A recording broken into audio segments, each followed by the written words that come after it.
everyone. My name is Lisa DeNight. I'm an instructor with the Bryn Mawr Film Institute, and I'm back with another recommendation for the weekly online film discussion series. In mid-September, we're all in the process of bidding farewell to summer, so this is a pretty seasonally appropriate time to dive into my selection for this week, The Swimmer, a 1968 film based on the famous short story of the same name by John Cheever. The film was mostly directed and written by Frank and Eleanor Perry, the celebrated husband and wife filmmaking team, and I'll explain what I mean by mostly in a little bit. The Swimmer stars Burt Lancaster as Ned Merrill, a successful upper-middle-class Connecticut suburbanite who on a warm, late summer, early fall sort of day, appears at his neighbor's backyard pool, clad only in a snug pair of swim shorts, and dives in to take a luxurious swim. After visiting for a while, Ned hatches a plan for an epic journey home by swimming across the backyard pools of all of his neighbors, portaging between each one, until he reaches his own house at the end. Like a contemporary retelling of the Odyssey, each stop along the way has metaphorical heft and personal significance to Ned, as he and we are forced to confront who he is as a man. As you can probably tell by that brief plot description, this is an unusual movie, but bewitchingly so, and for a couple different reasons, and not all intentional. The Swimmer was shot in 1966, but came out in 1968, and it is a fascinating transition piece between classic Hollywood and the new Hollywood wave of the late 60s and 70s. In The Swimmer, there's a certain classical method of acting, and of course, a certain classic Hollywood leading man, Burt Lancaster. It was produced by an independent studio, Horizon Pictures, but that studio's head and the film's producer, Sam Spiegel, was a fixture of classic Hollywood, having produced such Oscar-winning films On the Waterfront, The African Queen, and Lawrence of Arabia, just to name a few.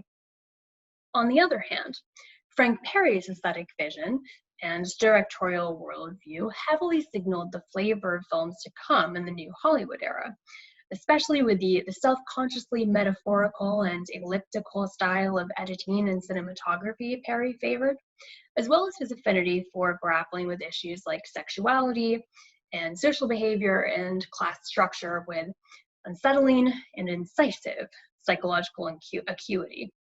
Never mind Perry's absolute comfort with swimming in ambiguity. So this collision of new Hollywood future and classic Hollywood past makes The Swimmer something uniquely special, although this contradiction definitely contributes to the film's strangeness. Another thing that contributes to the film's strangeness, both within the confines of the picture itself and its place in Hollywood history, is, as I alluded to the top, this is not 100% the vision of the Perrys. The production itself in 1966 wasn't too troubled. There were some clashes between Lancaster and Perry, but nothing out of the ordinary. The problems really came into play in post-production after Sam Spiegel saw the working cut.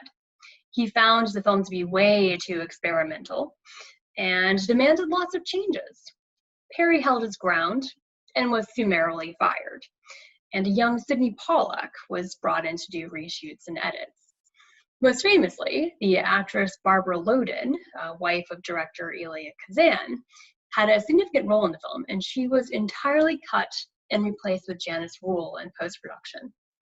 The story goes that Elia Kazan himself told Spiegel to make the replacement, perhaps for reasons that had nothing to do with the quality of his wife's performance. So as it rests today, the film is a bit of a hodgepodge with a couple different cooks in the kitchen, and one can only imagine what it would have been if the Perrys executed their vision entirely. The film's multifaceted strangeness made it a flop at the box office when it came out. It was not well received.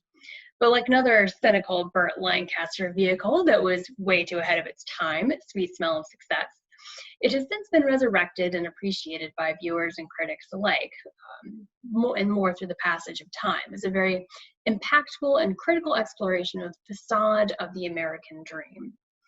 There's no shortage of art that takes a critical eye to the successful, affluent American lifestyle and peeks below the surface. But the swimmer stands as an especially memorable and evocative entry in this canon, almost because of its unevenness, which to me takes this unique film to near transcendent heights. The final word on the film, it also marks the first cinematic outing of a couple notable people, including Joan Rivers, who makes a cameo in The Swimmer. Also, the film's fascinatingly ostentatious score is the first film score ever from Marvin Hamlisch, who was in his early 20s at the time he composed it. So you'll find The Swimmer available for viewing on a couple of different online platforms, and I really hope that you'll join me and Bryn Mawr Film Institute's Senior Director of Education, Andrew Douglas, as we discuss this film next Monday, September 14th at 6:30 p.m. I cannot wait to hear everyone's thoughts on this one. And if you have the time and the interest, after you watch the film, I also highly recommend reading John Cheever's short story, The Swimmer, if you haven't already yet. You can find it online pretty easily. So until next Monday, goodbye.